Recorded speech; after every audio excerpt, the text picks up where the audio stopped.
जो सुनकर लाला को याद आता है कि उसने भी तो लॉटरी खरीदी थी, जिस पर वो नहाना धोना हगना मुतना सब छोड़कर तुरंत कूड़ेदान की तरफ भागता है और एक एक करके सारी पन्नियां फाड़ देता है, जिसमें जैसे तैसे करके उसे वो टिकट मिल जाती है, जिसको वो न्यूज में बताए हुए नंबरों से मैच करता है तो पता चलता है कि उसके तो वारे न्यारे हो गए, बोले तो वो जीत गया, अमिताभ वाले 7 करोड़ नहीं अरबों खरबों जीत गया। खैर वो बेहद खुश था, जिस खुशी को वो अपनी वाइफ के साथ बांटना चाहता था तो उसके पास कॉल करता है, जो उसकी कॉल पिक नहीं करती तो वो उससे मिलने जाता है, जहाँ कार में वो खुले वाला से खुले करवा रही थी, जिस बात से उसको बहुत दुख पहुंचता है तो वो अपनी वैन लेकर बैंक वालों से लॉटरी की जीती हुई रकम लेने पहुंचता है, जहाँ उसके हाथ में लॉटरी की टिकट देखकर सभी बैंक कर्मचारी समझ जाते हैं कि यही वो खिलाड़ी है जिसने मोटी बाजी मारी है, जिससे सभी आपस में उसी की बात करने लगते हैं, उसको घूर घूर कर देखने लगते हैं, जो देखकर उसकी फटने लगती है तो वो दुम दबाकर वहाँ से भागने लगता है, जिसमें एक बकेत नाम का कर्मचारी हाथ मुंह धोकर लोड़ा चमकाकर उसके पीछे पड़ जाता है, लेकिन लाला उसकी एक नहीं सुनता और वैन लेकर वहाँ से भाग खड़ा होता है, परंतु बकेत उसका इतनी आसानी से पीछा कहाँ छोड़ने वाला था, जिसको अपनी वैन में देखकर लाला लोटपोट घबरा जाता है और आधी टेढ़ी वैन चलाने लगता है। बकेत कहता है, देख डर मत, मैं बैंक मैनेजर हूँ और तुझे यहाँ सलाह देने आया हूँ। क्या तू जानता है इस दुनिया में 80% लॉटरी विजेता 1 से 2 साल में अपने सारे पैसे को कचरे में मिला देते हैं, यानी कि उसे खो देते हैं। केवल वही लोग लॉटरी के पैसे को संभाल पाते हैं जो उन्हें अच्छी जगह निवेश करते हैं, इन्वेस्ट करते हैं। इतने में गलत गाड़ी चलाने की वजह से वही पुलिस वाली जिसने मूवी की शुरुआत में उसका चालान काटा था उसे रुकवा लेती है और भाषण पर भाषण पेलने लगती है। तभी वैन से बकेत उतरता है और पुलिस वाली से कहता है क्यों धमका रही है इस बेचारे को, इसने अभी अभी 25 मिलियन यूरो की लॉटरी जीती है, जिस बात से उसे बहुत खुशी मिलती है और वो उसे शाबाशी देकर वहाँ से चली जाती है। आगे बकेत जैसे तैसे करके लाला लोटपोट को घेर के अपने साथ लंच पर ले जाता है, कहता है इन्वेस्टमेंट ही वो जरिया है जिसके जरिए तू फिक्स इनकम पा सकता है, पैसिव इनकम पा सकता है। मैं तेरे पैसे को म्यूचुअल फंड में इन्वेस्ट करूंगा जिसमें माना कि रिस्क है पर मैं सब कुछ मैनेज कर लूंगा। मेरे जैसा इन्वेस्टर अगर तू लालटेन लेकर भी ढूंढेगा ना तो भी नहीं मिलेगा। जिसकी बातें लाला लोटपोट को सही लग रही थी क्योंकि वो बिल्कुल अच्छे से समझा रहा था और साफ साफ समझा रहा था, इसीलिए वो उसे अपना फाइनेंशियल एडवाइजर घोषित कर देता है। बकेत पूछता है, चल ये बता तेरी शादी हो चुकी है क्या? वो कहता है हाँ हो तो चुकी है पर मैं जल्द ही डाइवोर्स देने वाला हूँ। बकेत कहता है, लो हो गई गड़बड़, साला प्रीनैप्चुअल एग्रीमेंट के हिसाब से तुझे अपनी लॉटरी का आधा हिस्सा उसे देना होगा। जो सुनकर लाला लोटपोट की फटी रह जाती है कि यार 12.5 मिलियन यूरो मुझे उसे देने होंगे जबकि वो खुले वाला से खुले करवा रही है। बकेत कहता है, देख मेरी सलाह माने तो तब तक अपनी वाइफ को लॉटरी के बारे में मत बता जब तक तेरा डाइवोर्स ना हो जाए। लेकिन लाला ऐसा नहीं करना चाहता था क्योंकि वो चाहे कितनी भी कोशिश कर ले गंडालिया को पता चल ही जाता उसके अपने दोस्तों के जरिए। बकेत कहता है, साले तू थोड़ा सा गांडू वांडू है क्या, तुझे लॉटरी के बारे में किसी को नहीं बताना, अपने दोस्तों को भी नहीं। आगे अगले दिन लाला लोटपोट उसकी वाइफ गंडालिया के कहने पर खुले वाला के पास जॉब मांगने जाता है जबकि वो मिलियनर बन चुका है। खैर खुले वाला उसे नीचा दिखाने की कोशिश करता है, उसकी बेइज्जती मारने की कोशिश करता है, जो करके उसका मन भर जाता है तो वो उसे स्टोर में लोडिंग अनलोडिंग के काम पर रख लेता है। आगे मजदूरी करके वो अपने लिए महंगे महंगे अरमानी के कपड़े खरीदने पहुंचता है और वहाँ टंगे सारे सूट को पैक करवा लेता है। फिर वो जाता है एक महंगी सी घड़ी की दुकान पर, अब मुझे नहीं पता ये कौन सी ब्रांड है पर उसे जो वॉच पसंद आती है उसके कंपनी ने सिर्फ लिमिटेड पीस ही बनाए थे, जिसमें इस घड़ी की कीमत है 50,000 यूरो, मतलब की 45,58,000 के लमसम। फिर वो जाता है जूतों की दुकान पर जहाँ से वो एडिडास का लिमिटेड एडिशन खरीदता है और आईफोन 18 खरीदता है, जिन सबको झोलों में भरवाकर जब वो वहाँ से जा ही रहा था कि उसकी नजर उसके दोस्त गुहेरा लाल पर पड़ती है जो अपनी फैमिली के साथ यहाँ घूमने आया था, जिनसे वो जैसे तैसे करके लुक चिपक कर बचता है और अरमानी के सूट बूट में वैन चलाता है, जिस वैन में उसने कई लाखों रुपए का बियर कैन होल्डर लगाया था। आगे घर पहुंचकर वो अपने सारे महंगे महंगे सामान को स्टोर रूम में छुपा देता है जहाँ उसकी वाइफ कभी भी नहीं आती थी। फिर वो फ्रिज से सस्ती वाली वाइन निकालकर उसके अंदर महंगी वाली वाइन डाल देता है और घटिया वाले पीनट बटर को हटाकर उसके डब्बे में महंगे वाला पीनट बटर डाल देता है, जिसके बाद वो सस्ते वाले चिकन की पैकिंग में महंगे वाला चिकन डाल देता है ताकि किसी को उस पर शक न हो कि ये साली महंगी महंगी चीजें घर में आई तो आई कहाँ से। आगे रात के समय वो अकेला महंगे से रेस्टोरेंट में खाना खाने जाता है जहाँ उसकी नजर एक गदर माल पर पड़ती है जो उसे देखकर इशारे दिए जा रही थी और वो लिए जा रहा था, पर अभी उन दोनों के बीच में कुछ नहीं होता। जिसके बाद वो एक 5 स्टार होटल में सोने जाता है जहाँ सोने से पहले वो अकेला बाथटब में मस्त नहाता है, शैंपेन पीता है और अपनी अमीरियत के मजे लेता है। फिर एक दिन जब वो गरीबों वाले कपड़े पहनकर अपने दोस्तों के साथ कहीं जा रहा था तो उनकी कार को वही पुलिस वाली रुकवा लेती है जो हर बार रुकवाती है, जिसको देखकर वो पिछली वाली सीट पर दुबक जाता है ताकि उसकी लॉटरी वाली बात का खुलासा ना हो पाए। खैर वो गाड़ी की तलाशी लेती है जिसमें उसे हीरा लाल के बैग से नशीला पदार्थ मिलता है तो वो उन्हें गाड़ी से बाहर निकलकर झुकने के लिए कहती है। इतने में उसकी नजर पिछली वाली सीट पर पड़े लाला लोटपोट पर पड़ती है जिसको वो पहचान जाती है। कहती है, और कैसा चल रहा है तेरा, मजे लूट रहा है जीवन के, शैंपेन वैंपेन खुल रही है, नशे वसे कर रहा है, ले पकड़ रख ले अपनी चरस को, वैसे ये बहुत ज्यादा है पर ध्यान रख, ध्यान से मजे कर,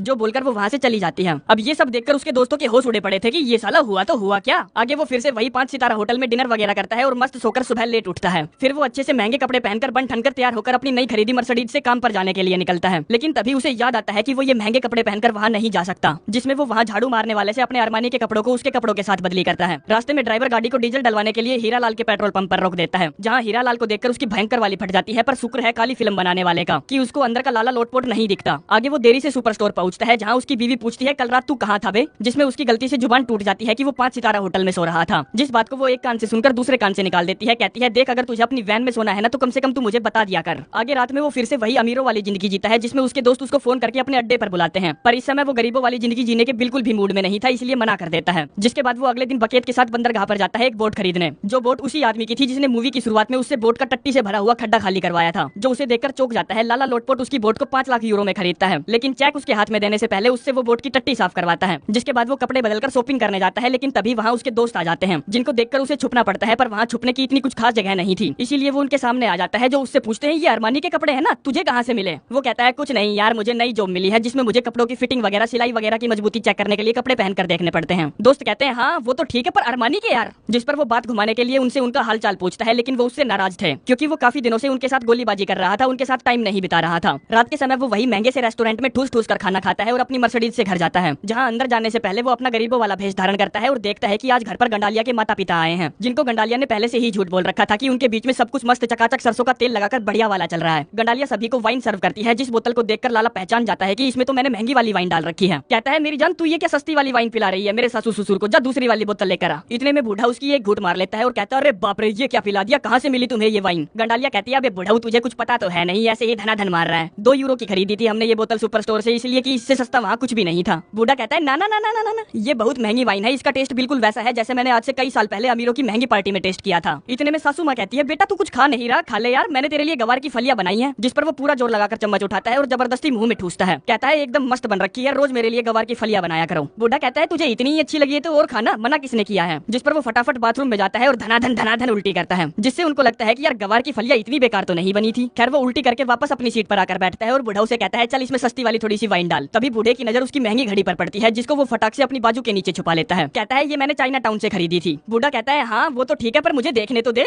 वो कहता है क्या करोगे देख के, ये सचमुच बहुत घटिया कॉपी है, चाइना वाले ना साला कोई काम ढंग से नहीं करते। बूढ़ा पूछता है कितने की खरीदी थी तूने ये चाइना टाउन से? वो कहता है कुछ नहीं बस 10 यूरो की। जिस पर बूढ़ा उसको फटाक से 10 यूरो का नोट देता है, कहता है मेरे लिए भी ये खरीद देना। अब एक चीज से पीछा छुटा नहीं था कि उसका नया खरीदा हुआ आईफोन 18 बजने लगता है। गंडालिया कहती है अबे साले तेरा फोन बज रहा है, जाके उठा ले उसको। वो कहता है नहीं मेरा फोन नहीं बज रहा, क्योंकि अगर आईफोन 18 पकड़ा जाता तो वो फंस जाता। जिस पर जब गंडालिया खुद उठकर फोन की तरफ बढ़ने लगती है तो वो बात घुमाने के लिए कह देता है हमारे बीच में कुछ भी सही नहीं चल रहा, हम एक दूसरे को तलाक देने वाले हैं। बुढ़िया अपनी बेटी से पूछती है क्या ये सच है, जिसको वो कैसा भी जवाब दिए बिना वहाँ से चली जाती है और लाला लोटपोट भी कुछ महंगा सा पीने बार पहुंच जाता है, जहाँ उसकी मुलाकात एक बार फिर गदरमाल से होती है, जिसमें दोनों एक दूसरे को अपना परिचय देते हैं। वो कहती है हम इससे पहले कुछ करें मैं तुम्हें साफ साफ बता देती हूँ कि मैं तेरा मुंह में नहीं लूंगी, तेरा माल अपने ऊपर नहीं झड़वाऊंगी, और अगर तुझे चिकनी टाइट वाली फुद्दी चाहिए तो उसके लिए तुझे दुगना भुगतान करना पड़ेगा, जो भुगतान मैं मास्टर कार्ड से ही करवाऊंगी। और अपना विजिटिंग कार्ड देकर वहाँ से चली जाती है कि कुछ करना हो तो तेरा खड़ा होता हो तो थोड़ा बहुत जोर बचा हो तो कॉल कर लियो। जिसके बाद वो पैदल ही अपने 5 सितारा होटल की तरफ जाने लगता है, जहाँ रास्ते में उसे उसके दोस्त दिखते हैं, जिनके साथ वो अक्सर यहाँ आया करता था और सस्ती दारू पीकर मौज मस्तियाँ किया करता था। होटल रूम में वो अपने महंगे महंगे खिलौनों से खेलता है, पर अब उसे वो मजे नहीं आ रहे थे जो उसे आने चाहिए थे। इतना अमीर होने के बावजूद भी वो अपने आप को अकेला और उदास महसूस कर रहा था, जिस पर वो तुरंत ही बकेत के पास कॉल करता है और उसको नए प्लान पर काम करने के लिए कहता है, जिसमें उसकी मर्सिडीज लेकर एक औरत हीरालाल के पास डीजल डलवाने जाती है और उसकी माचो जबरदस्त लुक की तारीफ करती है। जो बात वो गुहेरालाल को बताता है कि एक सन ग्लासेस बनाने वाली कंपनी की तरफ से उसे 1 मिलियन यूरो की एडवर्टाइजमेंट का ऑफर आया है, जिस बात पर गुहेरालाल को यकीन नहीं होता। उसे लगता है कि कौन इस बेहुदा आदमी को मॉडल बनाएगा, पक्का कोई इसकी फिरकी ले रहा होगा। इतने में वहाँ लाला लोटपोट भी आ जाता है, जो जानबूझकर उनसे दूर बैठ जाता है ये देखने के लिए कि उसके दोस्त उसको वो बात बताते हैं कि नहीं, उनके दिल में पाप है या नहीं, उनके दिल में चोर है या नहीं, उनका दिल काला है या नहीं। पर उनके दिल में कोई चोर कोई काला कोई पाप नहीं था, इसीलिए वो उसको as it is same to same सारी बात बता देते हैं। जिस बात से लाला को कोई हैरानी तो नहीं होती, पर वो उनके साथ उनकी खुशी में शामिल जरूर होता है। अब 2 दोस्त तो अमीर हो गए थे, बचा गुहेरालाल, जिसकी उसको बच्चों को संभालने में फटी पड़ी थी। तभी वहाँ उसकी वाइफ आती है और उसको खुशखबरी देते हुए कहती है कि उसकी किसी दूर की चाची ताई ने मरते वक्त अपनी वसीयत में उसे 1 मिलियन यूरो की रकम दान में दे दी, जिस चाची ताई को वो जानता तक भी नहीं था। वहीं अपने लाला लोटपोट को हाल ही में पता चलता है कि गोल्फ खेलना अमीरों का शौक है, इसीलिए वो बकेत को अपने साथ लेकर गोल्फ के मैदान में पहुंचता है, जिसको वो बताता है कि उसने अपने दोनों दोस्तों को 1-1 मिलियन यूरो की रकम गिफ्ट कर दी। अब यहाँ पर खुले वाला भी गोल्फ खेल रहा था, जिसे देखकर बकेत उसे बताता है कि वो उसके बैंक में लोन लेने आया था, क्योंकि वो कुछ ऐसा प्लान कर रहा है जिसमें वो सुपरमार्केट को लॉस में दिखाकर सभी एम्प्लॉइज को नौकरी से निकाल देगा और बैंक के लोन अमाउंट को हड़प कर बैठ जाएगा। जो बात सुपरमार्केट जाकर वो अपनी वाइफ को बताने की कोशिश करता है, लेकिन तभी बीच में खुले वाला आ जाता है तो वो बातचीत बीच में ही रुक जाती है। फिर जब वो सुपरमार्केट से बाहर निकलता है तो गुहेरालाल वहाँ अपनी नई खरीदी हुई कन्वर्टेबल बम्बल भी लेकर पहुंचता है और उसे खींच कर भगाता है। लाला कहता है अरे भाई इतनी महंगी कार पर तुझे पैसे वेस्ट करने की बजाय अपनी फैमिली की जरूरतों पर ध्यान देना था। गुहेरालाल कहता है सुन साले, कार में बैठना है तो बैठ वरना उतर जा, मेरे पैसे मैं चाहे जहाँ उड़ाऊं, तुझे उससे क्या। तभी हीरालाल भी बीच में कूद कर कहता है भाई गुहेरालाल हम दोनों अमीर हो गए हैं और ये गरीब रह गया है, इसीलिए इसकी भयंकर वाली जली पड़ी है हमसे। जो सुनकर लाला की जो फुकती है ना वो वही जानता है, जिसमें वो कार को एक जगह रुकवाता है और उससे कहता है साले ये जो तू कार चला रहा है ना ये मेरे पैसों की है। लेकिन घंटा किसी को उसकी बात पर यकीन होना था, जिसमें गुहेरालाल पीछे देखकर जैसे ही गाड़ी को रिवर्स करता है वो साली आगे भाग खड़ी होती है और पहाड़ी से नीचे गिरने लगती है, जिस पर मौत को सामने देखकर लाला लोटपोट उन्हें बता देता है कि बिहिन के लूडो वो लॉटरी मैंने जीती थी। अब इतनी ऊंचाई से गिरने के बाद भी उन चूतियों में से किसी को खरोच भी नहीं आई थी, पर वो सभी अब खुश थे कि वो सारे के सारे अमीर हैं। जिस खुशी के मजे लूटने के लिए वो रात में एक महंगे से क्लब में जाते हैं और फुल मौज मस्तियां करते हैं, जिसमें पहली बार लाला लोटपोट भी खुश नजर आ रहा था क्योंकि उसके यार दोस्त खुश नजर आ रहे थे। आगे वो देर रात घर पहुंचता है तो देखता है गंडालिया खुले वाले के साथ लगी हुई है। पूछता है तो कितने शॉट मारता है वो तेरे? गंडालिया कहती है तेरा उससे कोई लेना देना नहीं, वैसे फिर भी मैं तेरी जानकारी के लिए बता दूं तो एक रात रात में वो मेरी 18 बार मारता है और मारते मारते बीच बीच में जब वो मेरी चाटता है ना तो उसका क्या ही कहना। जिस बात से लाला लोटपोट को जलन होती है तो वो कहता है मुझे तो लगता है उस साले को शिगर पतन की बीमारी है और तू लंबी लंबी छोड़ रही है। जिसको और जलाने के लिए वो कहती है यार मेरा मूड खराब मत कर, मुझे नहाने जाना है, मेरी चिपचिपी हुई पड़ी है। अगले दिन खुले वाला सभी एम्प्लॉइज की सभा बुलाता है और कहता है सुपरमार्केट बंद होने जा रही है। जिस बात से गंडालिया और बाकी के सारे एम्प्लॉइज उदास हो जाते हैं क्योंकि उन सबकी एक ही झटके में नौकरी जो चली गई थी। जिस मौके का फायदा उठाकर लाला लोटपोट गंडालिया को उसके साथ डिनर पर चलने के लिए कहता है, जिस पर उसको लगता है कि ये भड़वा उसी के पैसे खर्च करवाएगा। लाला कहता है तू खर्चे की टेंशन मत ले, मैं अपनी तरफ से डिनर दे रहा हूँ तुझे। जिसमें लाला घर पर एक मस्त कैंडल लाइट डिनर का इंतजाम करता है और उससे प्यार भरी बातें करता करता इमोशनल हो जाता है। जिसकी बातें सुनकर गंडालिया भी रोने लगती है। अब ये घोचू प्यार में था तो इसे घंटा भी फर्क नहीं पड़ता था कि इसके लॉटरी वाले पैसों का बंटवारा हो जाएगा। जिसमें वो उसे लॉटरी जीतने वाली बात बता देता है। जिस बात पर गंडालिया को पूर्णतः विश्वास नहीं होता तो वो उसे स्टोर रूम में रखा उसका महंगा महंगा सामान दिखाता है। जिसे देखकर गंडालिया को उस पर यकीन हो जाता है कि हाँ उसने लॉटरी जीती है। जो उससे खुश होने की बजाय उल्टा उससे गुस्सा हो जाती है कि कमीने तूने आज तक इतनी बड़ी बात मुझसे छुपाकर क्यों रखी, और उसे अपने घर से निकाल देती है। वहीं गुहेरा लाल का भी उसकी वाइफ के साथ झगड़ा हो जाता है क्योंकि वो उसे फालतू का खर्चा करने से जो रोक रही थी। उसी रात गुहेरा लाल और लाला लोटपोट मिलकर हीरा लाल के लिए पार्टी रखते हैं क्योंकि उसकी पहली एडवर्टाइजमेंट वीडियो रिलीज होते ही आसमान छूने लगी थी जिसमें वो सनग्लासेस की ऐड कर रहा था। लेकिन हीरा लाल उस वीडियो पर आ रही नेगेटिव कमेंट्स को लेकर परेशान था। लोग उसकी लुक का भर भर कर मजाक बना रहे थे। अगले दिन जब गंडालिया अपनी सहेली के साथ घर पर थी तब उसके पास 12.5 मिलियन यूरो रिसीव होने का मैसेज आता है। जिस मैसेज को वो अपनी सहेली को दिखाती है तो उसकी फटके भरमांड बन जाती है। कहती है कैसा चोदू है रे वो, उसने तेरे पास 12.5 मिलियन यूरो ट्रांसफर कर दिए जबकि उसे पता है कि तू खुले वाला को अपनी दबा दबा के भर भर के देती है। इतने में वहाँ एक रेडी वाला आता है जो गंडालिया को एक फाइल देता है जो कि डिवोर्स पेपर थे जिन पर ऑलरेडी लाला लोटपोट ने साइन कर दिया था। सहेली कहती है उसने तो साइन कर दिया, तू भी साइन करके इस किस्से को यहीं खत्म कर क्योंकि वो तेरे लायक नहीं था। लेकिन गंडालिया को लगता है कि वो अभी भी उसे चाहती है और अपनी सहेली को धमकाते हुए कहती है उसे बेवकूफ बेकार घटिया चूतिया कहने का हक सिर्फ मेरा है ना कि तेरा, इसलिए अपना मुंह बंद रख। तभी उसके फोन पर फोन आता है कि सुपरमार्केट फिर से ओपन हो रहा है, जिस पर वो दौड़ती हुई वहाँ पहुंचती है और उसे पता चलता है कि किसी अनजान आदमी ने उसे खरीदा है। इतने में वहाँ बकेट आता है एग्रीमेंट लेकर, जिस पर साइन करते ही गंडालिया उस सुपरमार्केट की बॉस बन जाएगी, बोले तो उस सुपरमार्केट की कर्ता धर्ता बन जाएगी। जिससे वो समझ जाती है कि ये सब लाला लोटपोट ने किया है और बकेट से पूछती है वो कहाँ है। जिस पर वो दौड़ती हुई सुपरमार्केट से बाहर आती है जहाँ वही पुलिस वाली उसकी गाड़ी का चालान काट रही थी। गंडालिया कहती है मुझे तुरंत ही लाला लोटपोट से मिलने जाना है वरना वो फ्लाइट लेकर उड़न छू हो जाएगा। जिस पर लाला लोटपोट का नाम सुनकर पुलिस वाली उसे एयरपोर्ट छोड़ती है जहाँ काफी देर तक ढूंढा भाली करने पर उसे वो मिल जाता है, जिसको वो जाते ही एक बढ़िया सा तमाच मारती है। कहती है साले तुझे क्या लगता है मेरे अकाउंट में 12.5 मिलियन यूरो ट्रांसफर करके मेरे लिए सुपर स्टोर खरीद के तू मुझे अपना बना लेगा?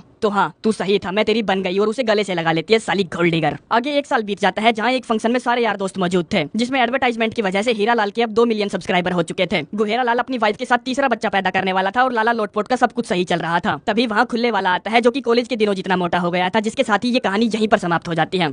धन्यवाद।